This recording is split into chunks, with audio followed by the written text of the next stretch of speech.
Alhamdulillahilladzi hadana lihadza wa ma kunna linahtadiya laula an hadanallah.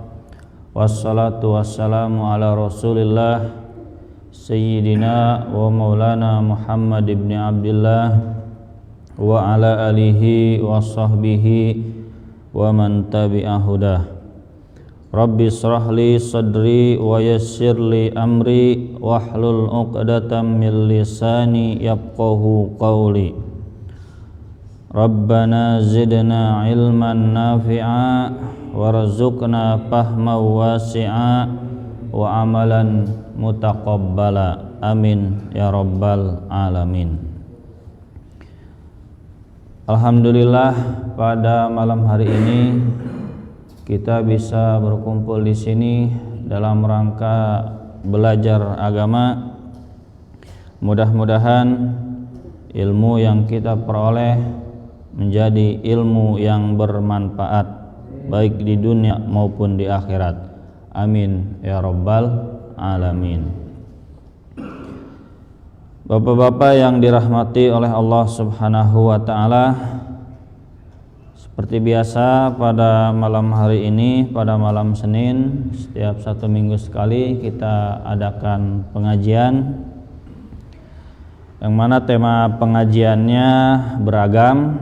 Ada yang tema adab yang disampaikan oleh Ustadz Aang, ada tema fikih yang disampaikan oleh saya, Ustadz Riki, ada juga tema kajian akhlak oleh Ustadz Mustafa Sajili.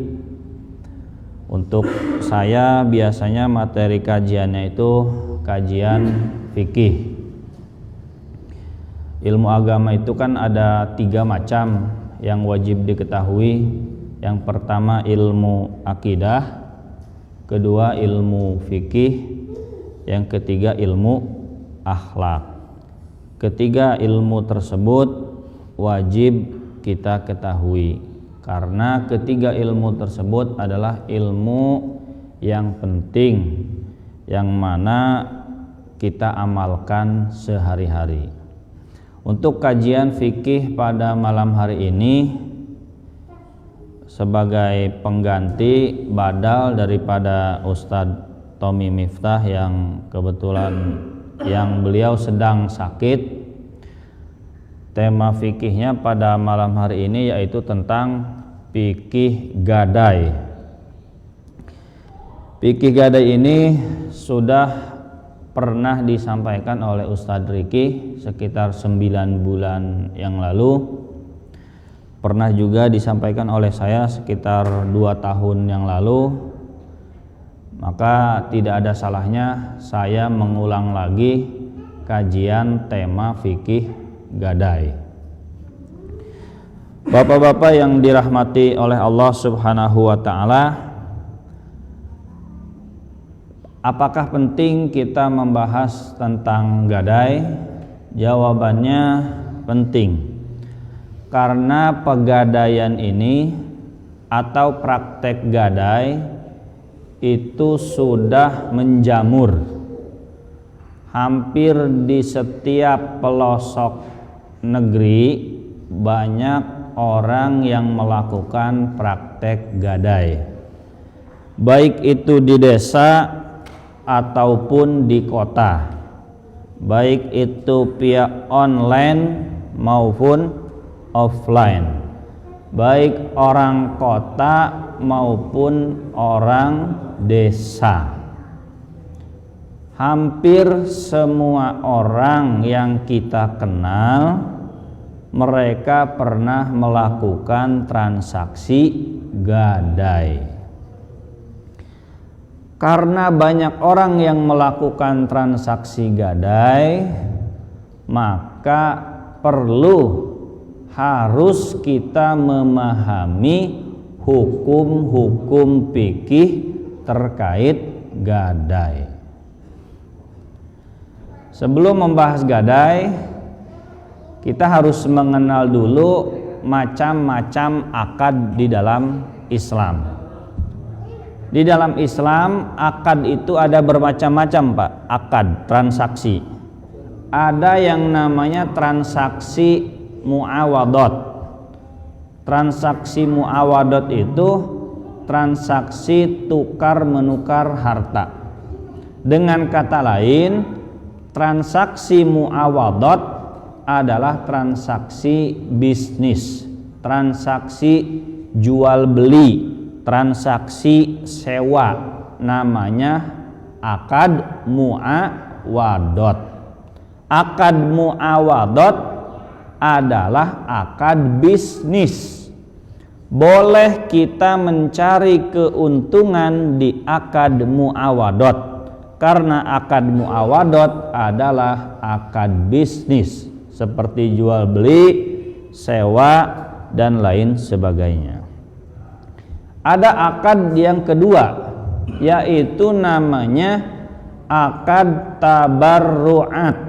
Akad tabarruat itu akad tolong menolong. Dalam akad tabarruat, akad tolong menolong, tidak boleh mencari keuntungan. Murni keuntungannya itu akhirat. Tidak boleh ada motif duniawi, motif ekonomi. Itu di akad apa namanya? Akad tabarruat. Itu namanya akad tolong menolong. Apa contohnya akad tabarruat itu? Di dalam Islam contoh akad tabarruat itu seperti sedekah. Sedekah itu ada motif dunia enggak? Enggak ada. Sebab kita ngasih satu arah. Kita memberi dan tidak berharap kembali. Kalau berharap kembali itu namanya jual beli. Saya ngasih uang 100.000, saya berharap ada balik kembalinya. Apa kembalinya? Berupa barang, berupa jasa. Itu namanya akad bisnis, akad muawadot. Tapi kalau akad tabarruat, hanya memberi tak harap kembali. Betul-betul niatnya sosial, menolong. Contohnya sedekah. Sedekah adalah akad tabarruat. Apalagi wakaf. Wakaf itu akad tabarruat, akad tolong menolong, akad sosial. Tidak ada bisnis di sedekah, tidak ada bisnis di wakaf. Kalaupun ada yaitu oknum, ya, oknum. Aslinya, originalnya, yang namanya wakaf, yang namanya sedekah, hadiah, hibah, itu adalah akad tabarruat. Wakaf, sedekah, hibah, hadiah, akad tabarruat. Ada lagi, yaitu namanya akad hutang. Akad hutang adalah akad tolong menolong. Dalam hutang kita dilarang berharap kelebihan.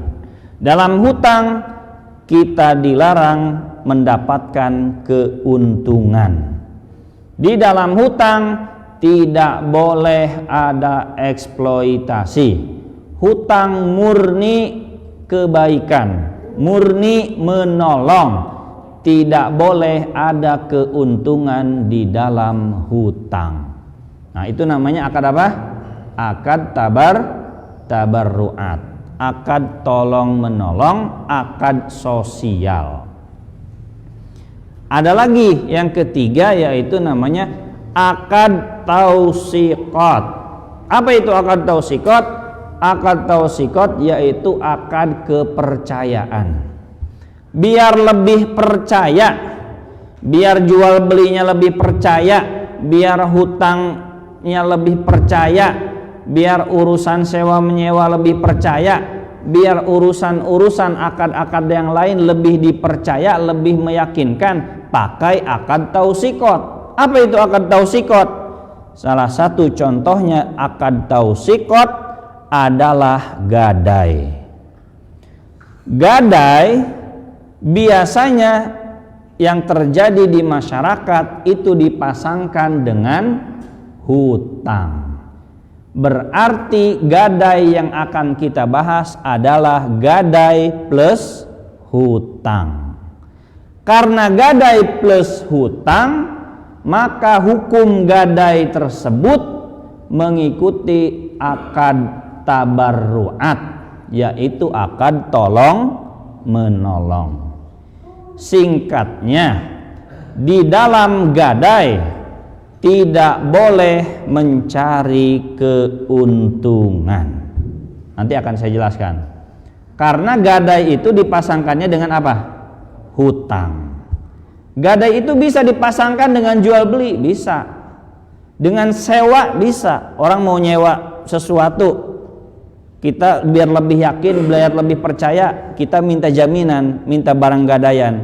Silakan kamu sewa mobil saya minta barang jaminannya, barang gadaiannya. Boleh. Nah, cuman umumnya ketika kita berbicara gadai, umumnya adalah gadai plus hutang. Gadai dari hutang. Adanya gadai itu sebagian besar adalah karena adanya akad hutang.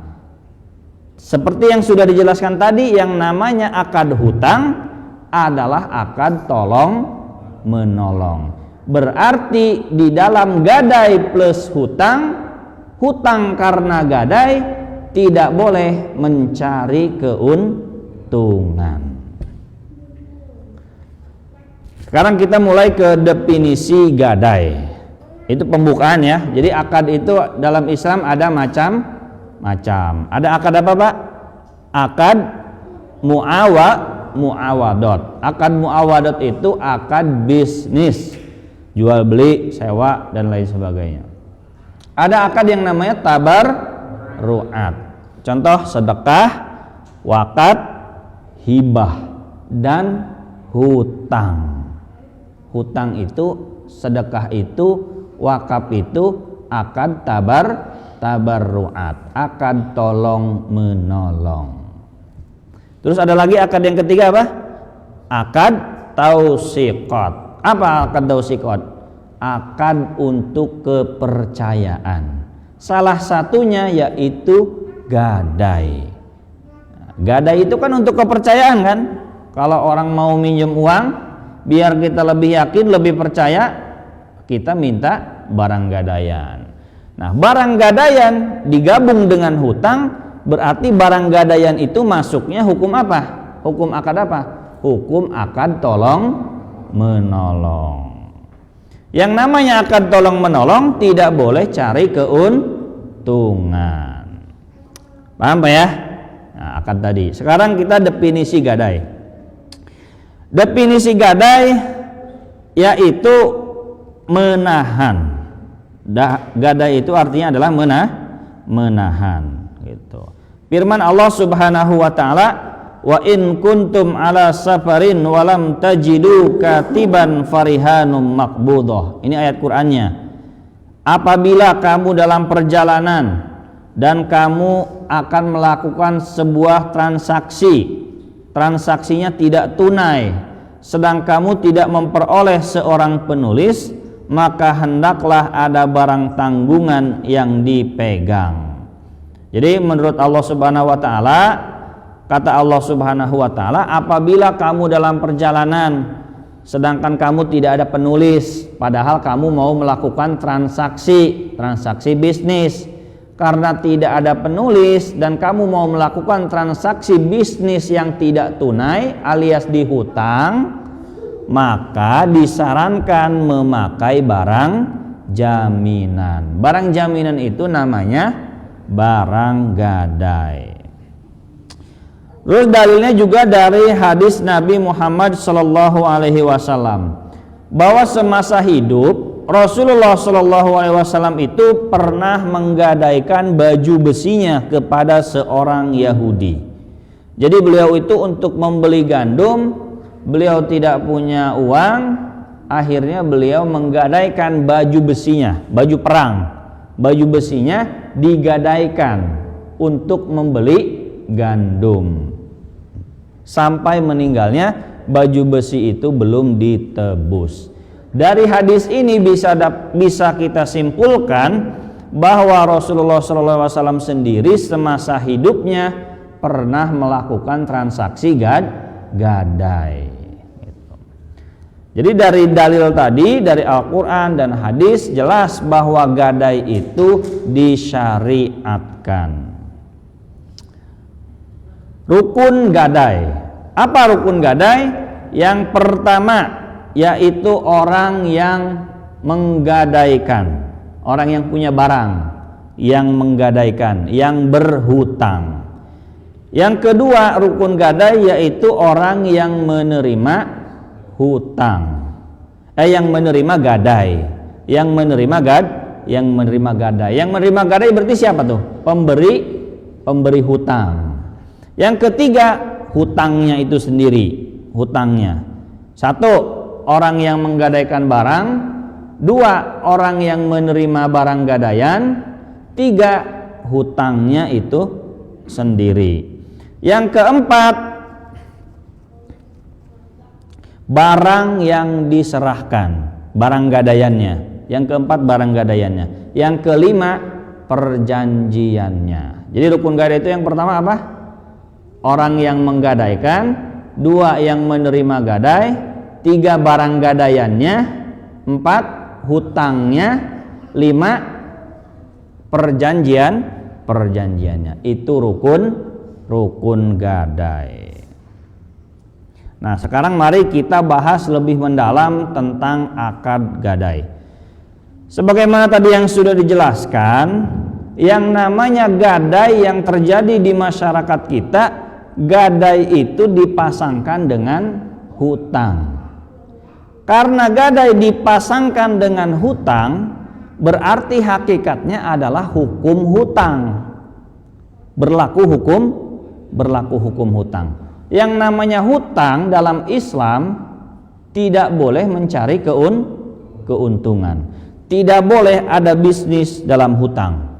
Tidak boleh ada kelebihan dalam hutang. Tidak boleh ada manfaat dalam hutang. Itu.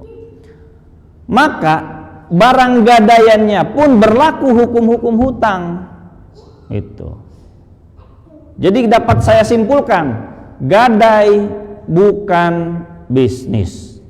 Gadai bukan bisnis. Dalam berapa hal? Dalam 3 hal. 1, tidak ada cari untung dalam biaya titip barang gadai. Tidak ada cari untung di biaya titip barang gadai. Tidak ada. 2, tidak ada cari untung di biaya pinjam uang. Tidak ada.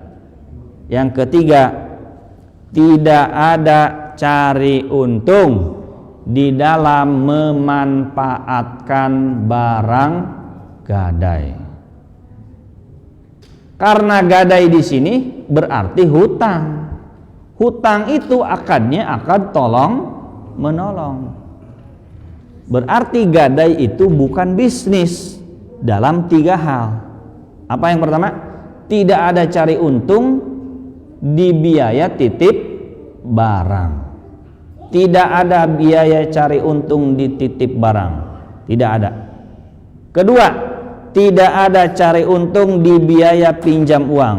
Yang ketiga, tidak ada cari untung di dalam memanfaatkan barang gadaian. Kita bahas satu-satu ya. Soal biaya perawatan barang.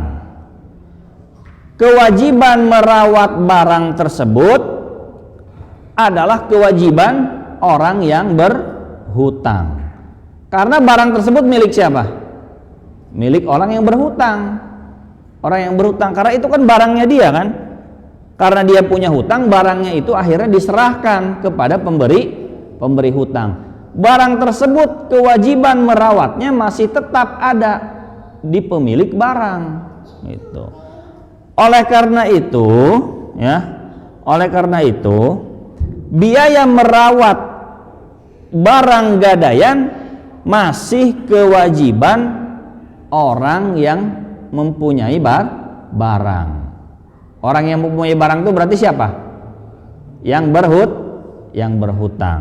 Contoh ini. Misalkan nih, dengan catatan barang tersebut memang butuh biaya perawatan. Contoh, nitip gadai, gadainya gadai sapi, sapinya digadaikan ke tetangga, dia dapat uang utang 10 juta. Sapi itu milik siapa? Milik orang yang menggadaikan. Yang berkewajiban memberi makan sapi siapa? Orang yang berhutang. Maka selama sapi itu dititipkan di orang yang memberi hutang, yang mempunyai sapi wajib memberi nafkah itu sapi, wajib memelihara, menanggung biaya pemeliharaan sapi tersebut. Kalau misalkan dia tidak sanggup, maka dia harus mengganti biaya perawatan sapi tersebut. Saya nerima sapi gadaian, saya pinjamkan uang 10 juta, sapinya saya pegang. Nah, sapi itu milik orang yang berhutang. Selama sapi itu di saya rawat, nah, saya kasih makan.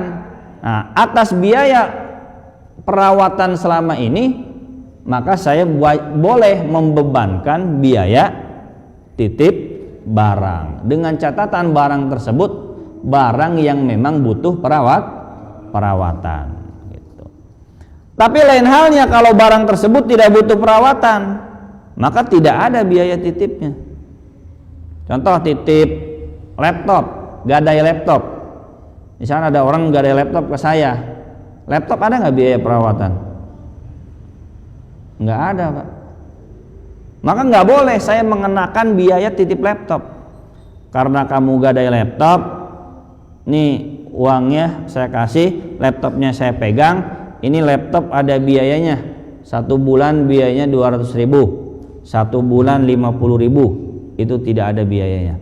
Karena yang namanya laptop itu tidak butuh biaya. Kalau misalkan cari untung di biaya titip barang, itu berarti riba. Jadi sebenarnya boleh mengenakan biaya titip barang asalkan barang yang digadaikan tersebut barang yang memang butuh perawatan. Contohnya titip apa? Gadai apa? Gadai sapi, gadai kambing, gadai ayam. Nah, kalau menggadaikan barang-barang yang memang butuh biaya perawatan, butuh biaya pemeliharaan, maka boleh kita mengenakan biaya, mencharge gitu ke orang yang berhutang tuh. Kamu kan nitip sapi, ini kan sapi punya kamu, saya kan cuma nyimpen aja nih sebagai jaminan, apabila kamu gak bisa bayar hutang, sapi kamu saya jual. Nah, ini sapi kewajiban tetap kamu yang ngasih makan. Ini sapi udah di saya selama 10 bulan, biaya makan selama 10 bulan 2 juta, maka dia wajib mengganti biaya makan sapi. Kalau benda-benda yang digadaikan itu, barang-barang yang digadaikan itu memang butuh perawatan. Tapi lain halnya kalau barang-barang tersebut tidak butuh perawatan, maka tidak ada biaya titip barang. Ada orang gadai laptop, nggak ada biaya perawatannya. Utang 10 juta, baliknya tetap 10 juta. Ada nggak biaya perawatan laptop? Nggak ada. Ya laptopnya simpen aja, nggak usah mikirin dicas, nggak usah, simpen aja, selesai. Nanti kalau dia mau nebus, kita kebalikin. Kita nggak bisa bilang ini, Pak, ini kan nitip laptop nih, laptopnya kan taruh di lemari saya, ini biaya nitipnya di lemari saya 50.000 per bulan. Nggak boleh, karena laptop itu nggak butuh perawatan. Gadai handphone, ada biaya perawatannya? Nggak ada. Gadai motor, ada biaya perawatannya? Kalaupun ada, sekedarnya. Biaya perawatan motor berapa? Oli, berapa oli? 50.000. Manasin, oke lah manasin. 10 bulan manasin paling berapa? Manasin ya, bukan dipakai ya. Manasin berapa? 200.000 lah katakan ya. Bensin 200.000 cukup, berarti 250.000. Ya kalau misalkan kan ini kan nggak dipakai, kalau dipakai itu kan sebulan, tiap bulan ganti oli. Kalau disimpan aja kan ya cuma dipanasin doang, paling olinya sekali doang kan. berarti biaya titip motor berapa? 250.000. Itu biaya real, nggak boleh cari untung. Kalau misalkan cari untung di biaya titip motor, maka itu namanya riba. Itu. Karena akad gadai di sini adalah akad hutang. Kullu qardin jara naf'an fahuwa riba. Setiap pinjaman, setiap hutang yang punya manfaat, yang punya untung, hutang punya untung, punya kelebihan, punya manfaat, maka berarti hutang tersebut melahirkan riba, dan riba itu hukumnya haram. Ya, jadi gadai bukan bisnis. Kecuali lagi. Tadi kan pengecualian yang pertama apa? Bendanya benda hidup, benda yang butuh perawatan. Atau orang nitip mobil, nitip motor. Ternyata motor ini nggak bisa disimpan di rumah saya. Daripada ini motor ribet disimpan di rumah saya, maka saya bilang, kamu kan gadai motor. Ini gadai motor kan 10 juta nih, saya kasih uang 10 juta, motornya saya simpan di rumah, tapi ternyata rumah saya sempit. Kalau motor saya kasihkan kamu berarti nggak ada barang gadaian, maka ini perlu saya simpan motor. Akhirnya motor itu harus saya simpan di rumah tetangga yang bagasinya luas. Dan nyimpen di rumah tetangga itu ada biaya sewa. Ada biaya sewa. Kata tetangga, berapa nih biaya sewanya? Ya 50.000 lah per bulan, bisa nggak? Ya udahlah, dilah 50.000 per bulan biaya titip barang motor. Nah, maka selama motor itu belum ditebus, harus pemilik motor harus wajib menanggung biaya titipan. Dengan catatan, kita yang memberi hutang tidak boleh cari untung. Kita bilangnya ke orang yang berhutangnya, mas, tuh biaya titip motornya 100.000, kita ngambil untung. Tidak boleh. Ya, oke. Jadi yang pertama apa? Tidak ada cari untung di biaya titip barang, kecuali barang tersebut, benda tersebut memang butuh biaya perawatan. Yang kedua, tidak ada cari untung pada biaya pinjam uang. Tidak ada cari untung biaya pinjam uang. Uang yang dipinjam berapa? 10 juta. Maka baliknya harus berapa? 10 juta juga. Kamu kan pinjam uang saya 10 juta, ada biayanya. Biaya pinjam uang 10 juta itu biayanya per bulan itu 10%. Berarti sejuta ya. Misalkan 1%. 1% berapa tuh? 100.000. 10 juta biayanya 1% per bulan. Tidak boleh. Berarti haram.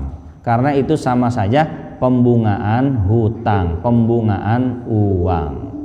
Jadi gadai itu nggak boleh bisnis di biaya titip barangnya. 2, tidak boleh bisnis di biaya penyewaan uangnya. Nah, yang ketiga, tidak ada cari untung di dalam memanfaatkan barang gadaian. Barang gadaian itu adalah amanah, hanya sekadar jaminan bahwa orang tersebut akan membayar hutang. Saya pinjam uang 10 juta, wah nanti kamu gak bisa bayar hutang. Kalau gak percaya tuh motor saya gadain, motor harganya 20 juta, digadaikanlah motornya, terima uang 10 juta. Nah, motor tersebut sifatnya amanah. Karena sifatnya amanah, maka motor tersebut tidak boleh dipakai, tidak boleh dimanfaatkan. Apabila motor tersebut dimanfaatkan, berarti dia dapat untung dari hutang. Hutang 10 juta, dapat untungnya memakai motor. Itulah kelebihannya dan itulah ribanya. Paham gak Pak? Pinjam uang 10 juta, kalau bayarnya 12 juta, riba nggak? Riba, karena ada kelebihan kan, 2 juta. Nah ini begini, ini mah nggak ada kelebihan. 10 juta tetap balik 10 juta. Minjam 10 juta, bayar tetap 10 juta.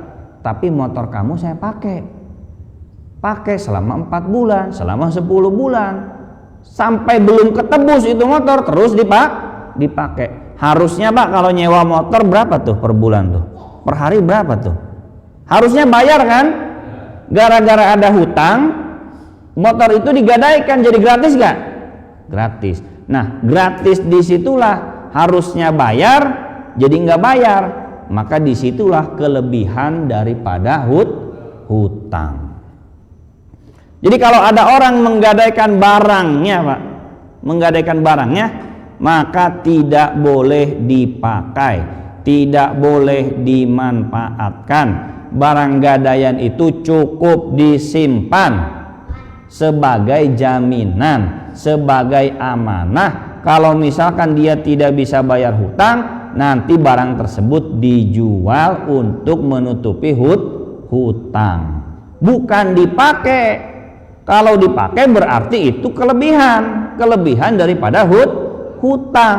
Kelebihan daripada hutang itu adalah riba. Jadi kalau orang ngegadain HP, kasih uangnya, terima HP-nya simpen. Sampai kapan? Sampai dia nebus. Nggak boleh dipakai. Gadai sawahnya simpen. Siapa yang garap sawahnya? Ya tetap orang yang punya hutang. Sertifikatnya kita simpen. Sekarang kalau sawahnya digadai, sawahnya kita garap, dia dari mana punya uang buat bayar hutang? Hutangnya nggak kebayar, sawahnya kita ambil, penghasilannya setiap kali panen kita ambil semua. Dia makin miskin, nggak bisa bayar. Akhirnya itu sawah jadi ketebus murah. Gara-gara apa? Gara-gara mata pencahariannya diambil. Padahal fungsi daripada gadai adalah sekedar jaminan daripada hutang. Yang namanya hutang, sekali lagi telah saya jelaskan dari awal, yang namanya hutang itu adalah akad tolong menolong, akad tabarruat. Tidak boleh ada keuntungan daripada hutang. Itu Pak. Jadi riba itu begini Pak, riba itu bukan melulu minjem duit bayar lebih. Minjem 10 juta bayar 1 juta, riba. Minjem 10 juta bayar 15 juta, riba. Minjem 10 juta bayar 20 juta, riba. Kejam tuh. Lah gadai juga dipakai, itu riba. 10 jutanya tetap utuh, kan kita tetap utuh tuh uang 10 juta. Kita dapat untung dari barang gadaian itu. Mobilnya kita pakai itu, kalau nyewa berapa itu seharusnya tuh? Sebulan berapa itu nyewa mobil harusnya? Setahun berapa itu? Nah itu riba juga, karena di situ dapat untung daripada hutang. Itu. Paham ya? Jadi yang namanya gadai itu bukan bisnis. Dalam berapa hal Pak? 3 hal. 1, tidak ada cari untung di biaya titip barang. Nggak ada cari untung di biaya titip barang, kecuali barangnya tersebut barang yang memang butuh perawatan. Dan itu pun biayanya sekedarnya. Ini nitip motornya ini perlu dipanasin, perlu dikasih oli. Ya udah hitung aja berapa biaya panasin, berapa biaya oli selama itu motor nggak ditebus. Dan itu benar-benar real, jangan cari untung. Biaya realnya berapa selama dia motor itu nggak ditebus? Oh biaya realnya 200.000. Bilang, nih Mas, motor ini selama disimpan nama saya, biayanya tuh saya ganti oli, saya panasin, tuh biayanya 200.000 selama setahun ini. Ya utangnya kan 10 juta, ya jadi 10 juta 200 itu bukan riba, karena itu murni biaya pengganti perawatan. Gak boleh cari untung 10 juta 500. Nah berarti kelebihan 300 di situ adalah riba. 10 juta balik 10 juta nggak ada kelebihan, motornya dipakai, riba nggak? Riba. Di mananya? Itu pakai motornya. Harusnya bayar jadi gratis. Gitu. Paham ya? Jadi satu, gadai itu bukan bisnis. Tidak boleh ada cari keuntungan di titip barang, biaya titip barang. Kedua, tidak boleh ada keuntungan di biaya penyewaan uang. Jadi uang itu nggak boleh disewakan. Ketiga, tidak boleh memanfaatkan barang gadai.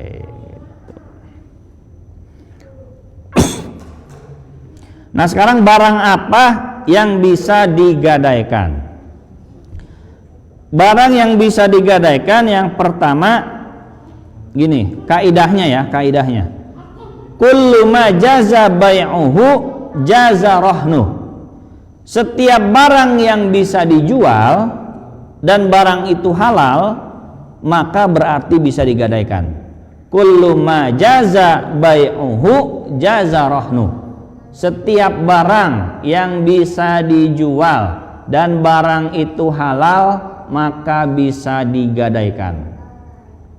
Tapi kalau barang itu nggak bisa dijual, maka tidak bisa digadaikan. Oke, sekarang kita ke contoh konkret. Motor bisa dijual nggak, Pak? Berarti bisa digadaikan? Bisa. TV bisa dijual? Bisa digadaikan. Rumah bisa dijual. Sawah bisa dijual. Fungsinya apa coba, Pak? Bisa dijual tuh supaya nanti kalau dia nggak bisa bayar hutang, barang gadaiannya itu jadi jaminan untuk menutupi hutang. KTP bisa dijual nggak? Kartu vaksin bisa dijual nggak?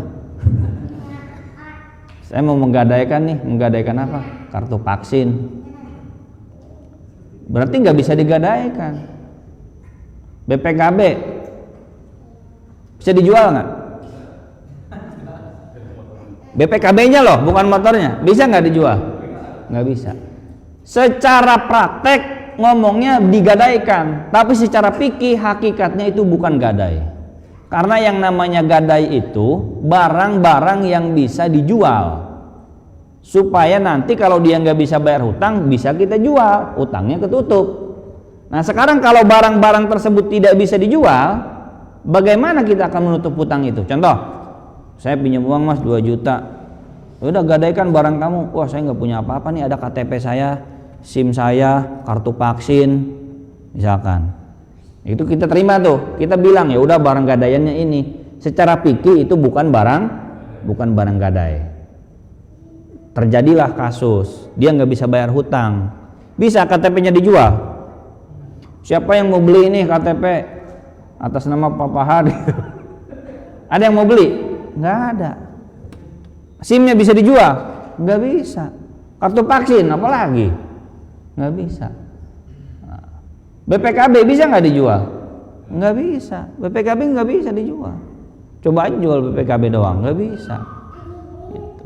Nah, disitulah maka fungsinya barang gadaian itu harus barang yang bisa dijual, gitu Pak rumusnya. Kalaupun masyarakat bilangnya gadai BPKB, gadai STNK, gadai sertifikat, gadai SK, secara fikih, secara hukum itu sebenarnya bukan gadai. Cuma kan kalau tanah, maksudnya gadai tanah tuh mungkin sertifikatnya dijadikan jaminan.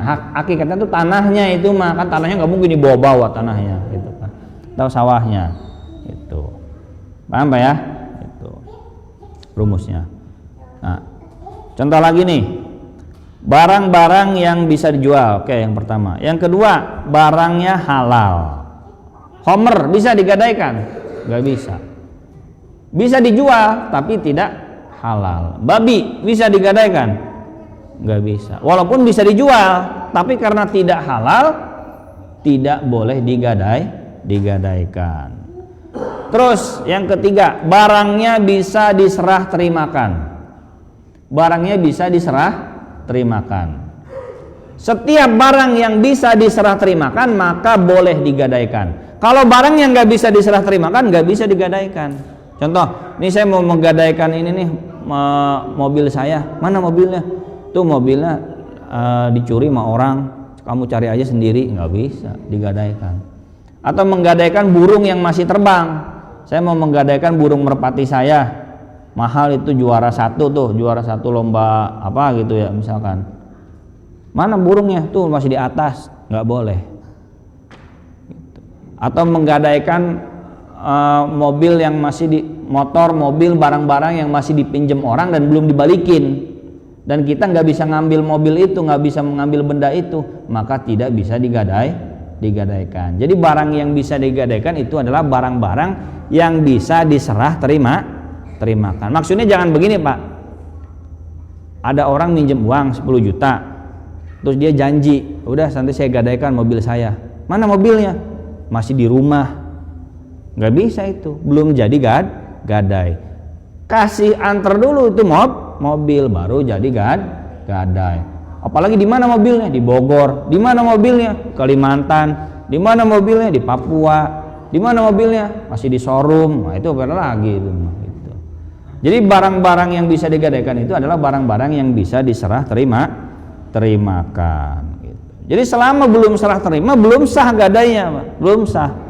Gitu, belum sah. Selanjutnya. Nah, sekarang kita pendalaman udah Isya ya? Belum. Isya itu sekarang lama ya. Nah, sekarang kita pendalaman mengenai memanfaatkan barang gadai. Mungkin Bapak-bapak ada yang masih ragu ya. Sebab saya awal-awal belajar agak ragu. Masa sih barang gadaian nggak boleh dipakai?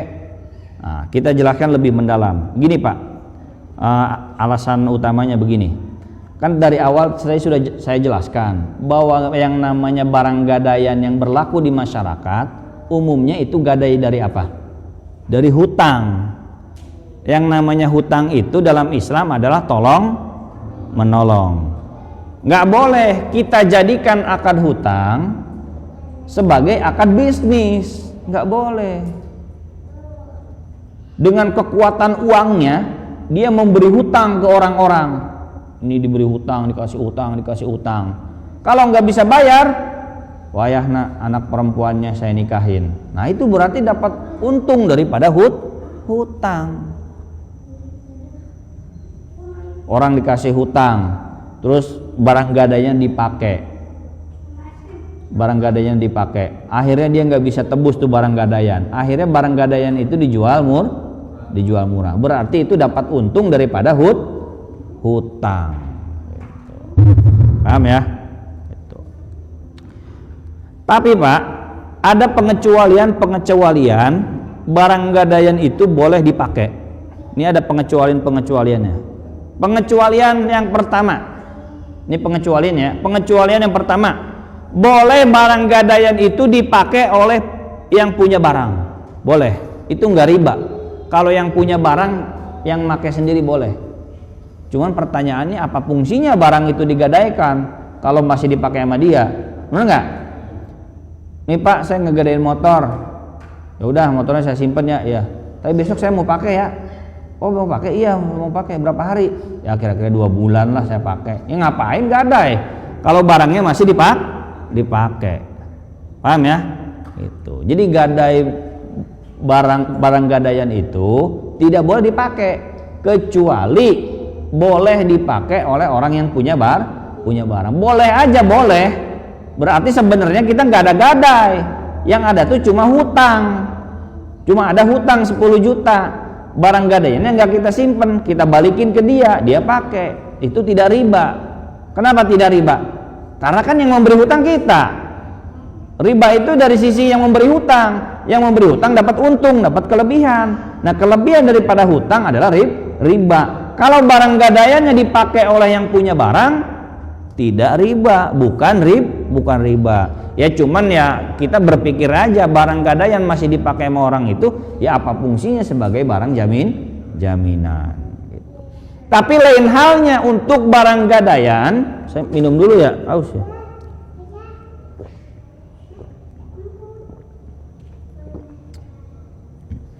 Tapi lain halnya jika barang gadaian tersebut adalah barang yang berupa sawah, berupa mata pencaharian seperti kontrakan, apalagi sawah, kontrakan, kebun. Nah itu tetap yang memakai, yang memanfaatkan adalah pemilik sawah. Uangnya kita kasih 50 juta, sawahnya tetap dia yang garap. Kita hanya nyimpen sertifikatnya. Hanya nyimpen sertifikat. Jadi pengecualian. Sebab kalau kita ngambil itu sawah, garapannya itu sawah kita ambil, keuntungannya kita ambil, maka jelas itu adalah riba. Itu kalau kata Ustadz Buya Yahya itu disebutnya namanya ekonomi kolonial Belanda. Ekonomi kolonial Belanda tuh orang miskin semakin miskin, orang kaya semakin kaya.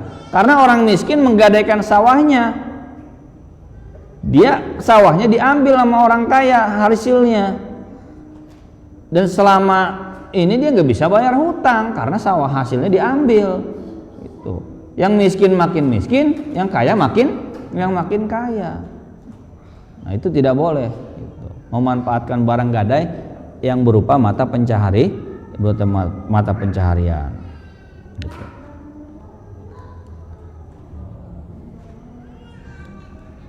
Yang selanjutnya yang kedua, boleh dipakai oleh orang yang menerima barang gadaiannya, boleh dipakai oleh orang yang menerima gadai, yang memberi hutang, dengan catatan memakai barang tersebut bukan karena hutang.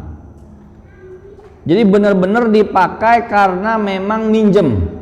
Contoh, ada orang gadaikan motor ke saya, itu saya nggak bilang itu motor saya pakai ya, enggak, saya simpen itu motor.